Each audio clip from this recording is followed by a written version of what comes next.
नमस्कार,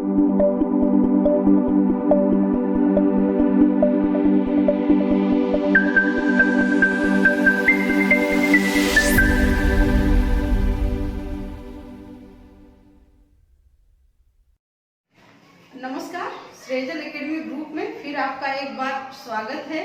तो देखिए, हम लोगों का जो संविधान में यानी संविधान सभा चल रहा था, तो संविधान सभा की भाग 1 में हम लोगों ने उसका पूरा ब्यौरा देखा था कि संविधान सभा की मांग कब उठी, सर्वप्रथम किसने उठाया और इसकी मांग को ब्रिटिश सरकार ने कैसे माना और कब माना था, ठीक, और बहुत सारे यानी महिला सदस्यों की संख्या कितनी थी, ये सारे कौन प्रथम संविधान सभा में मुस्लिम सदस्य महिला कौन थी या दलित महिला कौन थी, ये सारे क्वेश्चन जो है हम लोगों ने संविधान के भाग 1 में पढ़ लिया था। अब संविधान का भाग 2 लेकर संविधान सभा, ये भाग 2 हम लोगों का आज स्टार्ट होगा। तो देखिए, संविधान सभा या संविधान सभा का जो निर्माण हुआ था, यानी संविधान सभा क्या है, संविधान निर्माण करने के लिए जो भी चुने हुए या मनोनीत प्रतिनिधियों के एक समूह को संविधान सभा कहते हैं। अब संविधान सभा में दूसरे भाग में हम देखेंगे यानी संविधान सभा की प्रथम बैठक कब हुई, ठीक है, या संविधान सभा की स्थापना कब हुई। तो आइए अपना क्लास शुरू करते हैं। तो देखिए, 9 दिसंबर यानी भारतीय संविधान के निर्माण हेतु, एकदम याद रखिएगा, यानी 9 दिसंबर को पहली बैठक हुई। हम लोग जानते हैं क्यों बैठक हुई थी, तो भारतीय संविधान के निर्माण के लिए 9 दिसंबर 1946 को डेट देखिए आप लोगों को हाईलाइट कर दिया गया है, क्योंकि क्वेश्चन यहीं से पूछता है कि संविधान सभा की प्रथम बैठक कब हुई थी। तो 9 दिसंबर 1946 को नई दिल्ली के कॉन्स्टिट्यूशन हॉल में हुआ था। किसमें हुआ था? कॉन्स्टिट्यूशन हॉल में, जिसे अब क्या कहा जाता है? केंद्रीय कक्ष। कहीं आप लोग देखेंगे यानी दिल्ली के काउंसिल भवन के पुस्तकालय कक्ष में हुआ था, ठीक है, वो भी सही है, लेकिन आप कॉन्स्टिट्यूशन हॉल याद रखेंगे क्योंकि उस समय एक हॉल था जो कॉन्स्टिट्यूशन या काउंसिल हॉल जिसे कहा जाता था, उसी में संविधान सभा की प्रथम बैठक हुई थी। अब क्वेश्चन देखिए, यहाँ से भी पूछता है संविधान सभा की स्थापना कब हुई। 2 तरीके से क्वेश्चन, संविधान सभा की प्रथम बैठक के दिन ही संविधान की सभा की स्थापना माना जाता। अभी तक क्या हो रहा था? अभी तक तो पूरा ये चल रहा था, संविधान सभा निर्धारित किया गया था कैबिनेट मिशन के द्वारा, इतने सदस्य होंगे, देशी रियासत से होंगे, ब्रिटिश प्रांत से होंगे, ठीक है, ये सारी प्रक्रिया मतलब संविधान निर्माण हेतु चल रहा था। लेकिन संविधान सभा की स्थापना कब हुई, क्वेश्चन आएगा, तो 9 दिसंबर 1946 आपका आंसर होगा। और संविधान सभा की प्रथम बैठक कब हुई, तो वो भी आपका आंसर 9 दिसंबर 1946 में होगा। और दूसरा चीज आप लोग याद करेंगे, यानी संविधान सभा की जो प्रथम बैठक थी वो किसकी अध्यक्षता में हुआ था। तो संविधान सभा की जो प्रथम बैठक थी वो सबसे जो संविधान के उस समय सबसे वयोवृद्ध जो पुरुष थे, सदस्य थे, कौन थे, यानी सच्चिदानंद सिन्हा, उनकी अस्थायी अध्यक्षता में जो है संविधान सभा का प्रथम बैठक हुआ। अब ये देखिए क्वेश्चन पूछता है, यानी जो सबसे बुजुर्ग सदस्य को, सबसे उम्र दराज या वयोवृद्ध सदस्य को संविधान सभा का स्थायी अध्यक्ष, संविधान सभा का अध्यक्ष चुना गया था, तो वो किस मॉडल पे चुना गया था? तो ये याद रखिएगा, ये फ्रांस मॉडल, यानी फ्रांस में की संविधान के अनुसार जो सबसे बुजुर्ग पुरुष होता है उसी को अध्यक्ष चुना जाता है। तो उसी के मॉडल के अनुसार भी हमारा यानी सच्चिदानंद सिन्हा को अस्थायी अध्यक्ष के रूप में नियुक्त किया गया था। अब देखिए 2 क्वेश्चन इसमें बनेगा, संविधान सभा के प्रथम अध्यक्ष पूछेगा, तो भी देखिए आयोग ने इस बार आंसर को सही किया है। संविधान सभा के प्रथम अध्यक्ष डॉक्टर सच्चिदानंद सिन्हा। देखिए यहाँ स्थायी अस्थायी जब लिंक क्या आएगा, यानी संविधान सभा के अस्थायी अध्यक्ष कौन थे, तब आपका आंसर क्या होगा, आपका आंसर होगा सच्चिदानंद सिन्हा। अब स्थायी अध्यक्ष पूछेगा तो डॉक्टर राजेंद्र प्रसाद, अस्थायी लिखा रहेगा तो सच्चिदानंद सिन्हा, लेकिन प्रथम अध्यक्ष पूछेगा संविधान सभा के प्रथम अध्यक्ष कौन थे, तो अभी आपका आंसर क्या होगा, डॉक्टर सच्चिदानंद सिन्हा होगा। तो देखिए क्लास को बहुत ध्यान से सुनिए, जितने भी क्वेश्चन यानी संविधान सभा से बनने वाले हैं वो आपके इसी वीडियो में मिलेंगे, सारे क्वेश्चन मिल जाएंगे आपको। तो दूसरा, अब देखिए उसी के 2 दिन बाद यानी 9 दिसंबर 1946 को संविधान सभा की प्रथम बैठक हुई, जिसकी अध्यक्षता किसने किया था, डॉक्टर सच्चिदानंद सिन्हा थे, यानी उन्हें संविधान सभा का अस्थायी अध्यक्ष नियुक्त किया गया था। उसी के 2 दिन बाद यानी 11 दिसंबर 1946 को संविधान सभा की दूसरी बैठक हुई, यानी संविधान सभा की प्रथम बैठक 9 दिसंबर, द्वितीय बैठक जो है उसके 2 दिन बाद 11 दिसंबर को डॉक्टर राजेंद्र प्रसाद को इस दिन, ठीक है, इस दिन यानी दूसरी बैठक में डॉक्टर राजेंद्र प्रसाद को संविधान सभा का स्थायी अध्यक्ष चुना गया। याद रखिएगा कि द्वितीय अध्यक्ष के बाद यानी जो डॉक्टर राजेंद्र प्रसाद थे उनको संविधान सभा का स्थायी अध्यक्ष चुना गया, और जब तक संविधान का निर्माण नहीं हो गया तब तक हमारे संविधान सभा में यानी स्थायी अध्यक्ष के रूप में डॉक्टर राजेंद्र प्रसाद ही बने रहे।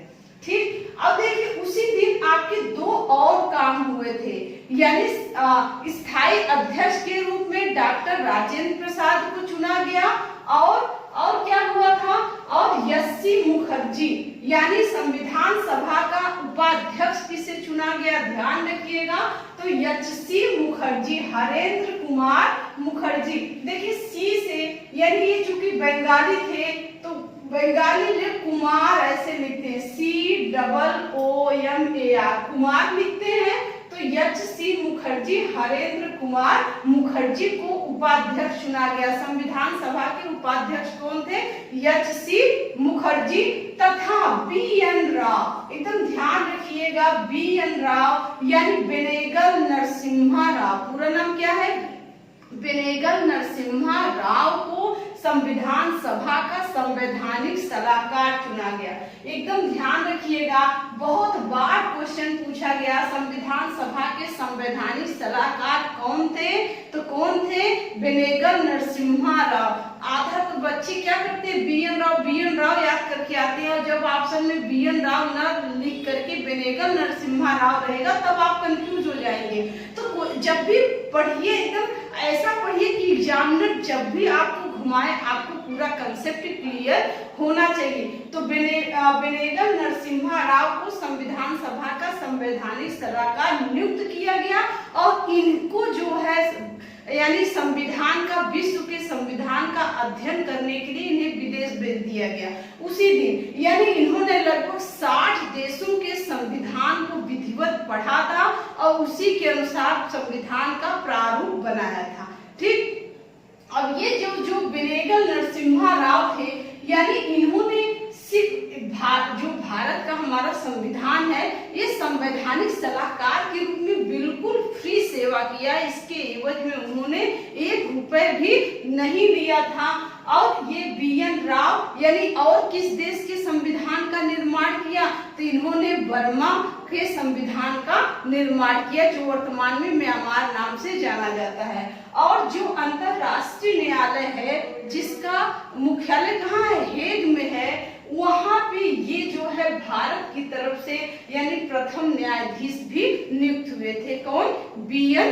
राव। तो मतलब इन सारी चीजों को जो कंसेप्ट है आप लोगों के दिमाग में आना चाहिए, ताकि जब किसी का नाम देखे, बी.एन. राव का नाम देखे, आपको याद होना चाहिए हमारे संविधान के संवैधानिक सलाहकार थे, साथ ही वर्मा के संविधान को लिखा, और साथ ही क्या यानी जो अंतरराष्ट्रीय न्यायालय था भारत की तरफ से प्रथम न्यायाधीश ये ही बने, किसमें, यानी अंतरराष्ट्रीय न्यायालय में।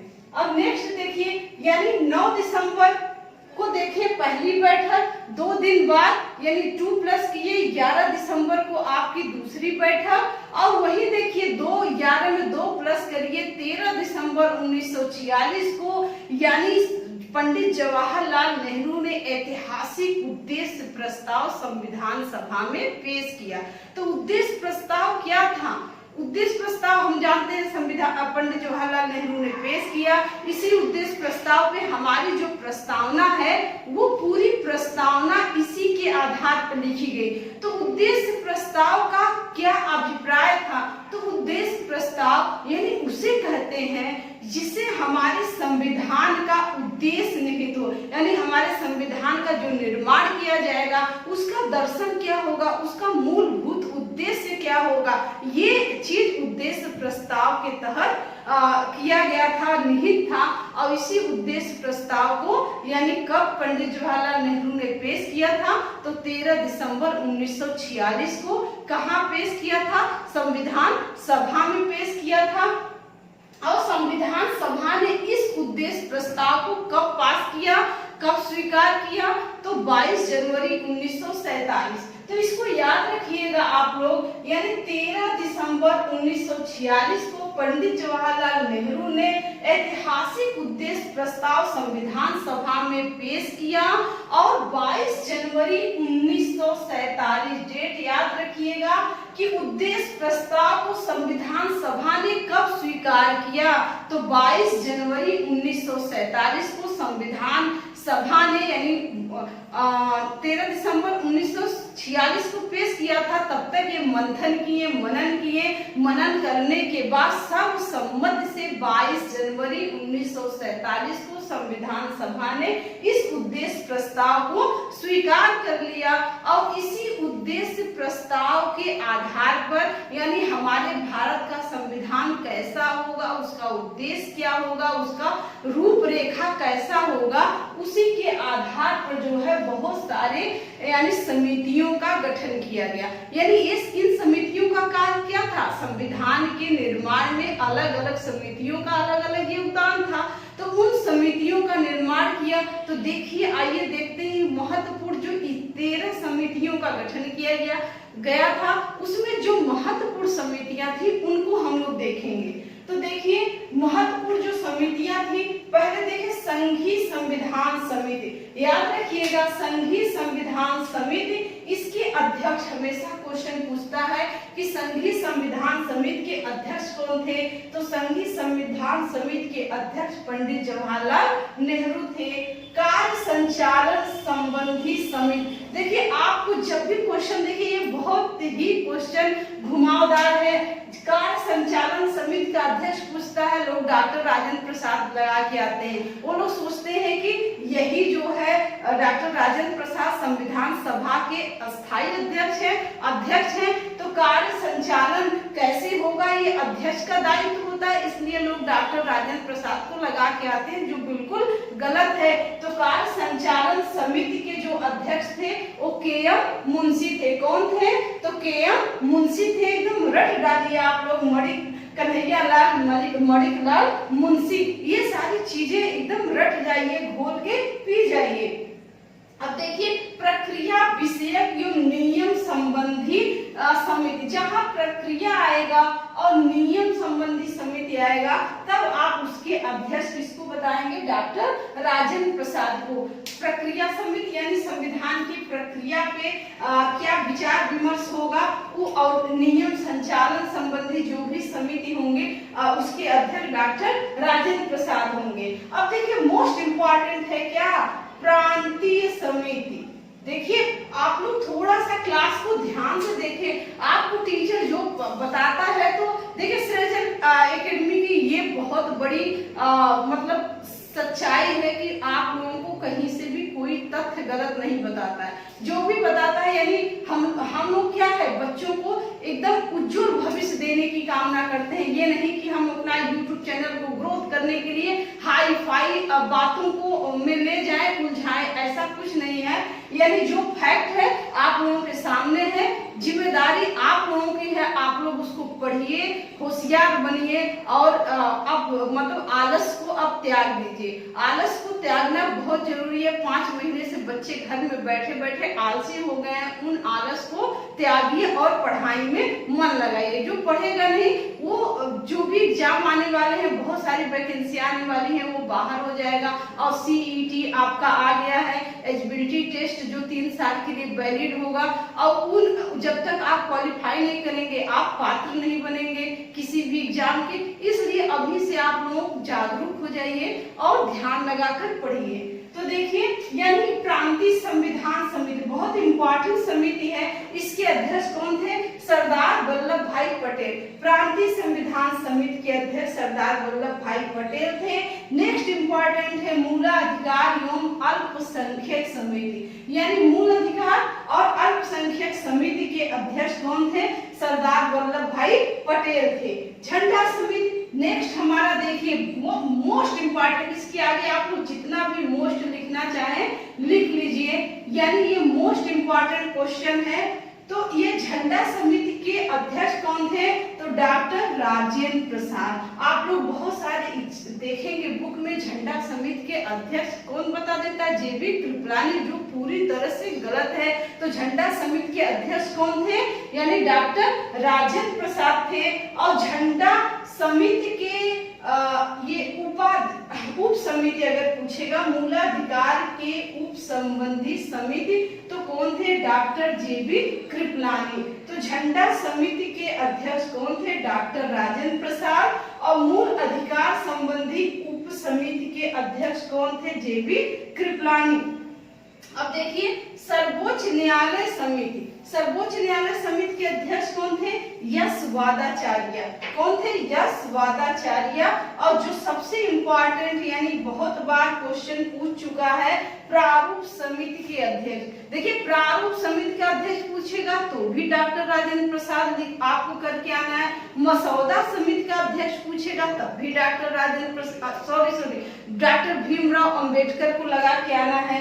यानी प्रारूप समिति डॉक्टर भीमराव अंबेडकर, इसी को मसौदा समिति भी कहते हैं, इसी को ड्राफ्टिंग समिति भी कहते हैं, और इसी को क्या कहते हैं? यानी पांडुलेखन समिति भी कहते हैं। ये इसके अध्यक्ष यदि पूछेगा तो डॉक्टर भीमराव अंबेडकर आप लगा के आएंगे। नेक्स्ट देखिए, यानी 3 जून 1947 को जब माउंटबेटन प्लान हम आप लोगों को पहले ही पढ़ा चुके हैं, तो जो बच्चे नए होंगे वो पीछे की वीडियो को जाकर प्लेलिस्ट में जरूर देखें, पूरा कंसेप्ट आपका क्लियर हो जाएगा।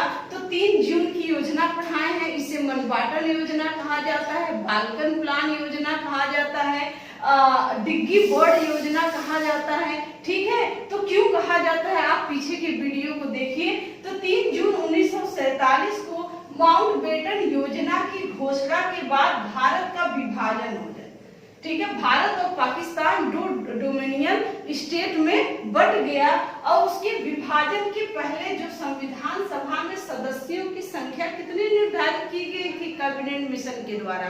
तो 389 सदस्यों को सदस्य निर्धारित किए गए थे। और भारत के विभाजन के बाद संविधान सभा में 299 सदस्य ही शेष बचे। कितने सदस्य? 299 सदस्य। यानी संविधान सभा में पूछेगा कैबिनेट मिशन के द्वारा कितने सदस्य निर्धारित किए गए, तो 389 सदस्य निर्धारित किए गए थे। और भारत विभाजन के बाद संविधान सभा में कुल कितने सदस्य बचे?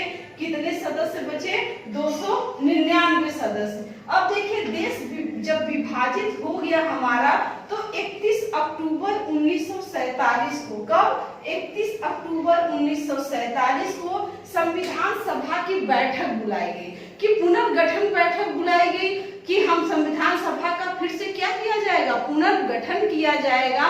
कि कितने सदस्य, यानी बहुत सारे ऐसे पूर्वी बंगाल और जो पंजाब थे, असम था, असम का सिलहट जिला था, ये सब विभाजन के बाद कहाँ चले गए? पाकिस्तान में चले गए। तो यहाँ की जो संविधान सभा से सदस्य चुनकर आए थे उनकी भी सदस्यता क्या हो गई, यानी संविधान सभा से खत्म हो गई, क्योंकि वो पाकिस्तान में चला गया था। इसके पहले वाले वीडियो में आप लोगों को बताए थे पूर्वी पश्चिम बंगाल से ही कौन चुन के संविधान सभा में आया था, डॉक्टर भीमराव अंबेडकर। जब विभाजन हो गया तो डॉक्टर भीमराव अंबेडकर भी संविधान सभा के सदस्य नहीं रहे। तब उनको क्या किया गया, मुंबई में जो बीजी खेर थे वहां के मुख्यमंत्री थे, उनको खत लिखा गया और एमजे जयकर से, जो जयकर जी थे वो संविधान सभा के सदस्य थे मुंबई से, तो वहां उनको इस्तीफा दिला करके और मुंबई विधानसभा के पूना से यानी डॉक्टर भीमराव अंबेडकर को संविधान सभा में चुनकर भेजा गया था। तो क्वेश्चन पूछता है हमेशा डॉक्टर भीमराव अंबेडकर किस प्रांत से चुनकर आए थे। ऑप्शन रहेगा बम्बई, तो बम्बई लगाइएगा, यदि बम्बई नहीं है तभी आप पश्चिम बंगाल लगाएंगे, ठीक है।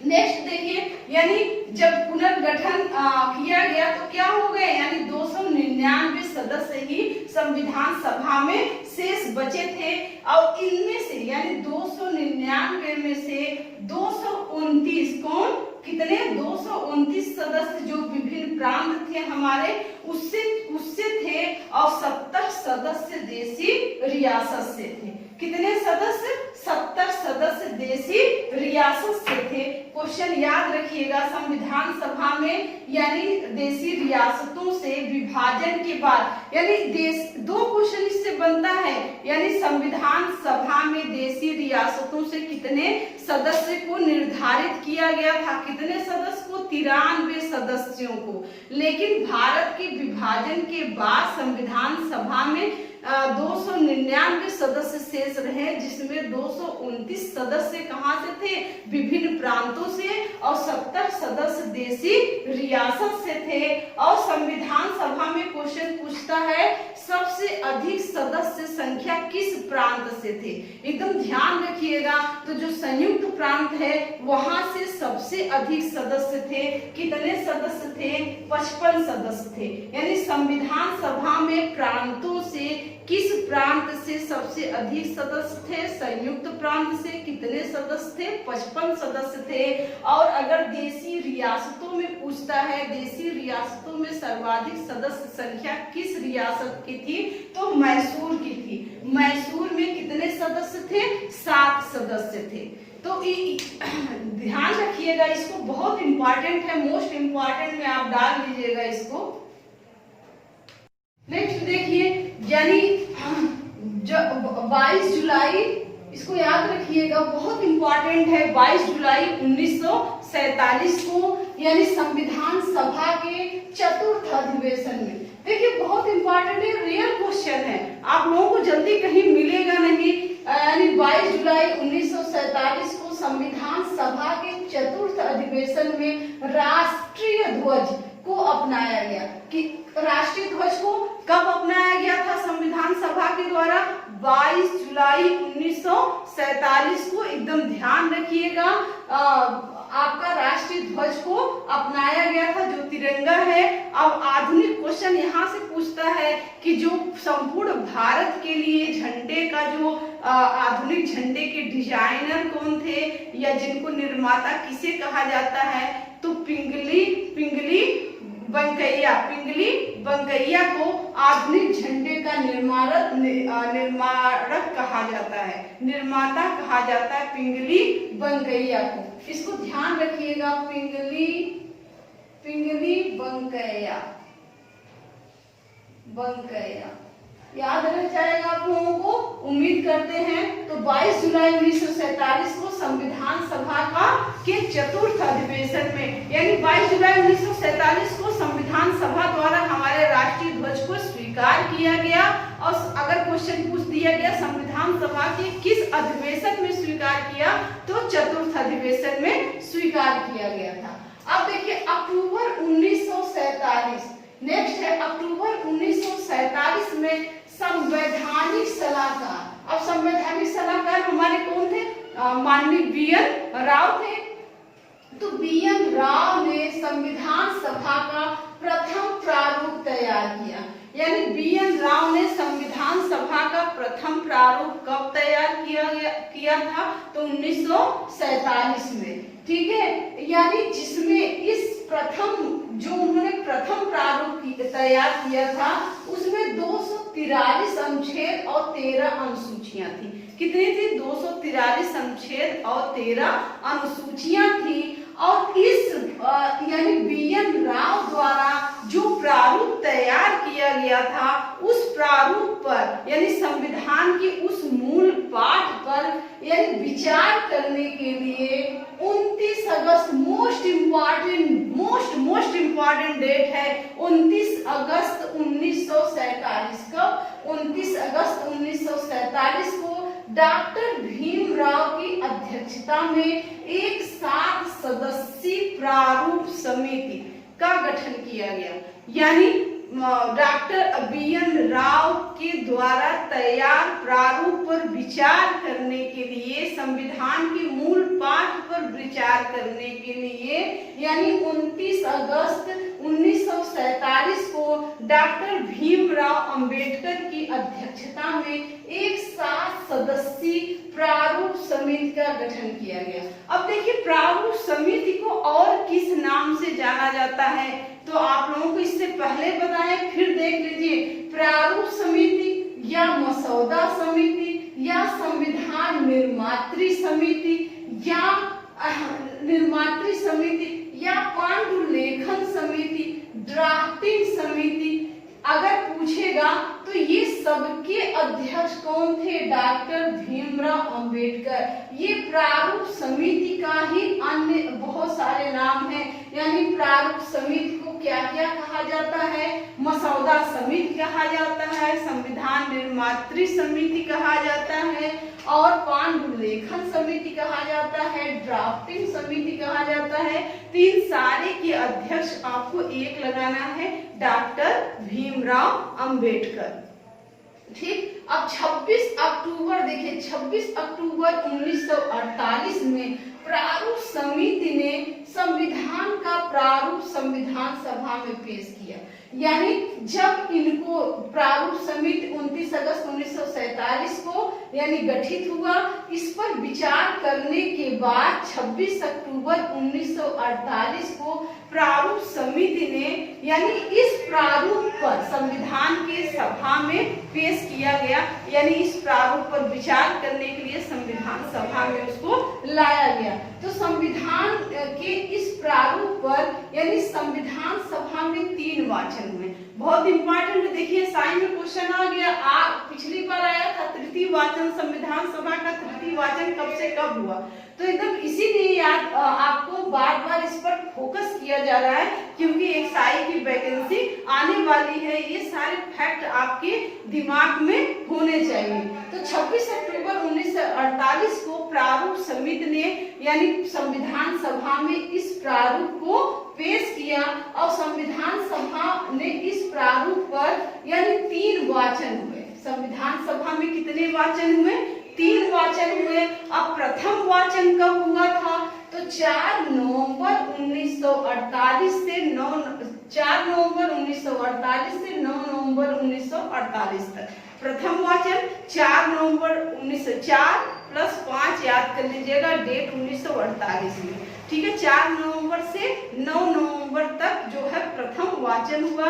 और जो द्वितीय वाचन था इसमें याद रखिएगा यानी 15 नवंबर 1948 से 17 अक्टूबर 1949 तक द्वितीय वाचन जो हुआ था यानी 15 नवंबर से 17 अक्टूबर 15 नवंबर 1948 से 17 अक्टूबर 1949 तक। तो अक्सर करके क्वेश्चन में आपको पूछेगा द्वितीय वाचन या तृतीय वाचन। द्वितीय वाचन इसलिए पूछता है क्योंकि इसमें ईयर बदल जाता है। यानी 15 नवंबर 1948 से 17 अक्टूबर 1949 तक चला था, इसीलिए ज्यादातर एग्जाम में द्वितीय वाचन ही पूछता है। देखिए तृतीय वाचन यानी 14 नवंबर 1949 से 26 नवंबर 1949 तक यानी कुल 7वें अधिवेशन से लेकर 10वीं बैठक तक यानी संविधान सभा की कुल कितनी बैठकें हुई? तो 12 बैठकें हुई और 11 बैठकों में संविधान सभा की क्या की गई? संविधान निर्माण के रूप में बैठक की गई। लेकिन 12वीं बैठक बाद में पढ़ाएंगे, उस दिन क्या क्या हुआ था। तो तृतीय वाचन कब हुआ? 14 नवंबर 1949 से 26 नवंबर 1949 तक। अब देखिए 26 नवंबर 1949 को भारत का संविधान बनकर तैयार हो गया। ठीक है, 26 नवंबर भारत का संविधान कब बन के तैयार हो गया था? 26 नवंबर 1949 को भारत का संविधान बनकर तैयार हो गया था। और इसी दिन 16 अनुच्छेद, इतना ध्यान रखिएगा आप लोग, 16 अनुच्छेद, कहीं कहीं किताबों में 15 अनुच्छेद दिया है, वो गलत है। यानी टोटल 16 अनुच्छेदों को उसी दिन लागू कर दिया गया था तथा इसी दिन भारत का संविधान अंगीकृत, अधिनियमित एवं आत्मार्पित किया गया। क्वेश्चन पूछ चुका है कि भारत का संविधान कब अधिनियमित, अंगीकृत और आत्मार्पित हुआ। तो आप प्रस्तावना जब पढ़ेंगे तो लास्ट में दिया था 26 नवंबर 1949 को। एतद द्वारा हम संविधान सभा में संविधान को अंगीकृत, अधिनियमित एवं आत्मार्पित करते हैं। तो ये अगर क्वेश्चन आता है संविधान जो है कब अधिनियमित हुआ, तो 26 नवंबर 1949 को। कब आत्मार्पित किया या अंगीकृत किया गया, तो 26 नवंबर 1949 को। नेक्स्ट है यानी शेष अनुच्छेदों को 26 जनवरी 1950 को लागू किया गया। इसी दिन भारत क्या बना था? गणतंत्र। तो अगर क्वेश्चन देखिए पूछेगा तो भारत का संविधान कब लागू हुआ पूरे देश में, तो भारत का संविधान जो है 26 जनवरी 1950 को पूरी तरह लागू हुआ। ठीक है, अब यहाँ क्वेश्चन सिर्फ पूछता है यानी भारत कब गणतंत्र बना। यदि पूछेगा भारत गणतंत्र कब बना, तो 26 जनवरी 1950 को, क्योंकि भारत का संविधान पूरे देश में लागू हुआ, इसलिए उस दिन भारत गणतंत्र बना। देखिए नेक्स्ट हमारा है संविधान, बहुत इंपॉर्टेंट है। संविधान सभा के कुल कितने अधिवेशन हुए, तो बहुत इंपॉर्टेंट ये क्वेश्चन है।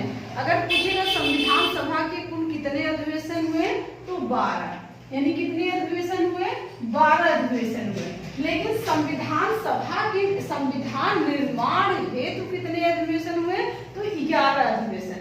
यानी संविधान पे विचार करने के लिए, संविधान निर्माण के लिए 11 अधिवेशन हुआ। और इसका अंतिम अधिवेशन 24 जनवरी 1950 को हुआ, जो 12वां अधिवेशन है। तो वो क्या था? संविधान निर्माण हो चुका था और डॉक्टर राजेंद्र प्रसाद को भारत का राष्ट्रपति नियुक्त किया गया। और उस दिन क्या हुआ, यानी हमारे संविधान पर हस्ताक्षर का कार्य हुआ। संविधान निर्माण का कार्य खत्म हो चुका था। तो क्वेश्चन 2 तरीके से पूछेगा, संविधान सभा के कुल कितनी बैठकें हुई, तो कुल 12 अधिवेशन हुए या बैठकें हुई। लेकिन संविधान निर्माण हेतु कितना अधिवेशन हुआ, तो 11 अधिवेशन हुआ। और नेक्स्ट देखिए संविधान सभा की अंतिम बैठक। देखिए संविधान सभा की प्रथम बैठक कब हुआ था, तो याद रखिएगा कब हुआ था? 9 दिसंबर 1946 को। और संविधान सभा की अंतिम बैठक कब हुई, तो 24 जनवरी 1950 को। तो 24 जनवरी 1950 को संविधान सभा की अंतिम बैठक हुई। और इसी दिन, ठीक है, यानी डॉक्टर राजेंद्र प्रसाद को भारत का राष्ट्रपति मनोनीत किया गया। ठीक है, क्या किया गया? मनोनीत किया गया। तो ये 2 साल के लिए, क्योंकि उस समय हमारा चुनाव तो हुआ नहीं था, तो हमारा जो संविधान सभा थी वो 2 रूप में कार्य कर रही थी। एक तो संविधान का निर्माण कर रही थी और दूसरी तरफ क्या कर रही थी? संसद के रूप में भी कार्य कर रही थी। तो संसद के रूप में कार्य करते हुए यानी उसने क्या किया? मनोनीत, राष्ट्रपति के रूप में डॉक्टर राजेंद्र प्रसाद को मनोनीत किया। तो डॉक्टर राजेंद्र प्रसाद सर्वाधिक कार्यकाल के राष्ट्रपति थे, यानी 2 वर्ष के लिए मनोनीत हुए। 1950 से और 1952 तक रहे मनोनीत के रूप में। उसके बाद 2 इनका कार्यकाल रहा 5-5 वर्षों के लिए, यानी टोटल 12 वर्ष के लिए ये क्या बने? भारत के राष्ट्रपति बने। एकमात्र ऐसे राष्ट्रपति यानी जो एक बार मनोनीत हुए और 2 बार क्या हुए? निर्वाचित हुए। ध्यान रखिएगा। अब देखिए इसी दिन यानी 24 जनवरी 1950 को इसी दिन संविधान सभा की अंतिम बैठक हुई और संविधान पे, जो हमारा संविधान निर्मित हुआ था, उस पर 284 सदस्यों ने क्या किया, हस्ताक्षर किया। कितने सदस्यों ने, 284 सदस्यों ने हस्ताक्षर किया, और जिसमें 8 महिलाएं थी। यानी महिलाएं कितनी थी, 8। अंतिम रूप से संविधान सभा पे हस्ताक्षर कितने सदस्यों ने किया, 284। इसको ध्यान रखिएगा। यानी संविधान सभा में टोटल कितने सदस्य थे, 389। विभाजन के बाद कितने सदस्य बचे, तो 299 सदस्य बचे। और संविधान पर अंतिम रूप से कितने सदस्यों ने क्या किया, हस्ताक्षर किया, तो अंतिम रूप से 284 सदस्यों ने हस्ताक्षर किया। एकदम ध्यान रखिएगा इस चीज को। और महिला सदस्य, संविधान सभा में कितनी महिला सदस्य थी, आप लोगों को पहले वीडियो में बता चुके हैं, 15 महिला सदस्य थी, और 3 महिला सदस्यों ने इस्तीफा दे दिया था, तो कुछ कारणों से तो 12 बची। और संविधान सभा पे अंतिम रूप से संविधान पे कितनी महिलाओं ने हस्ताक्षर किए, तो 8 महिलाओं ने हस्ताक्षर किए। इसलिए क्वेश्चन हमेशा इन तीनों को लेकर कंफ्यूज करता रहता है। क्वेश्चन ये पूछेगा संविधान सभा में महिलाओं की सदस्य संख्या कितनी थी, तो आपको डायरेक्ट, यदि ऑप्शन में 15 है तो 15 लगाना है, क्योंकि 15 महिलाएं निर्वाचित होकर आई थी। और अगर ऑप्शन में यानी 15 नहीं है, तब आप 12 लगाएंगे, क्योंकि 3 महिलाओं ने किसी कारणवश इस्तीफा दे दिया। और संविधान पर अंतिम रूप से कितनी महिलाओं ने हस्ताक्षर किए, तो 9। और क्वेश्चन कभी कभी पूछ ये भी लेता है कि संविधान सभा की प्रथम बैठक में कितनी महिलाओं ने हिस्सा लिया था, तो 9 दिसंबर 1946 को जब संविधान सभा की प्रथम बैठक हुई थी, तो उसमें यानी मुस्लिम लीग ने क्या कर दिया, बहिष्कार कर दिया कि हम संविधान सभा पाकिस्तान के लिए अलग संविधान की मांग करने लगे, और वो बैठक में नहीं आए थे। तो उस दिन कितने सदस्य उपस्थित थे, तो यानी 389 सदस्यों में 324 सदस्य उस दिन उपस्थित थे, 9 दिसंबर 1946 को संविधान सभा की प्रथम बैठक में। और महिलाएं कितनी थी, 9 महिलाएं उस दिन उपस्थित थी। तो ये सारे जो फैक्ट हैं आप लोग ध्यान रखिएगा। नेक्स्ट है 24 जनवरी 1950 को रविंद्रनाथ, यानी इसी दिन क्या हुआ था, डॉक्टर अंतिम बैठक हुई थी, यानी 24 जनवरी 1950 को संविधान सभा की अंतिम बैठक थी। इसी दिन डॉक्टर राजेंद्र प्रसाद को भारत का राष्ट्रपति मनोनीत किया गया। और 24 जनवरी 1950 को ही रविंद्रनाथ टैगोर द्वारा रचित जनगण मन, इसमें जनगण मन को राष्ट्रगान के रूप में स्वीकार किया। कब क्या स्वीकार किया, राष्ट्रगान के रूप में जनगण मन को संविधान में कब स्वीकार किया, तो 24 जनवरी 1950 को। अब इसको भी ध्यान रखिएगा कि जनगण मन जो हमारा राष्ट्रगान है, ये सबसे पहले कहाँ पे गाया गया था, तो 1911 में कलकत्ता अधिवेशन में सर्वप्रथम गाया गया था। ठीक है, इस फैक्ट को ध्यान रखिएगा। और उसी दिन यानी 24 जनवरी 1950 को ही यानी बंकिम चंद्र चटर्जी द्वारा रचित वंदे मातरम राष्ट्रीय गीत के रूप में स्वीकार किया गया। किस रूप में, राष्ट्रीय गीत के रूप में। अब देखिए झंडा, राष्ट्रीय ध्वज को कब स्वीकार किया, 22 जुलाई 1947 को। राष्ट्रगान, जनगण मन को राष्ट्रगान कब स्वीकार किया गया, तो 24 जनवरी 1950 को। और वंदे मातरम को राष्ट्रीय गीत के रूप में कब स्वीकार किया गया, तो कब स्वीकार किया, उसी दिन 24 जनवरी 1950 को। क्वेश्चन पूछ देता है वंदे मातरम बंकिम चंद्र चटर्जी ने किस पुस्तक में लिखी, तो आनंद मठ। बंकिम चंद्र चटर्जी जो प्रसिद्ध पुस्तक था आनंद मठ, उसी में उन्होंने वंदे मातरम गीत गाया था, और उसी को राष्ट्रीय गीत के रूप में स्वीकार किया गया।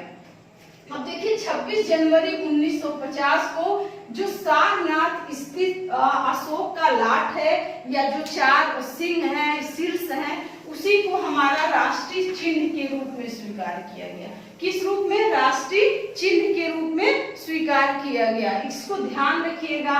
अब क्वेश्चन पूछता है जो अशोक लाट के नीचे, यानी कौन कौन से इतिहास का क्वेश्चन हो गया, कौन कौन से जानवर हैं, तो उसके सीधा बीच में क्या है? हाथी है, और बाईं तरफ क्या है? यानी सांड है, और दाईं तरफ उसके क्या है? घोड़ा है। इस क्वेश्चन को याद रखिएगा।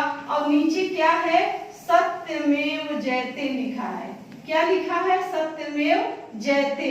और इस सत्यमेव जयते को हमारा राष्ट्रीय वाक्य के रूप में स्वीकार किया गया।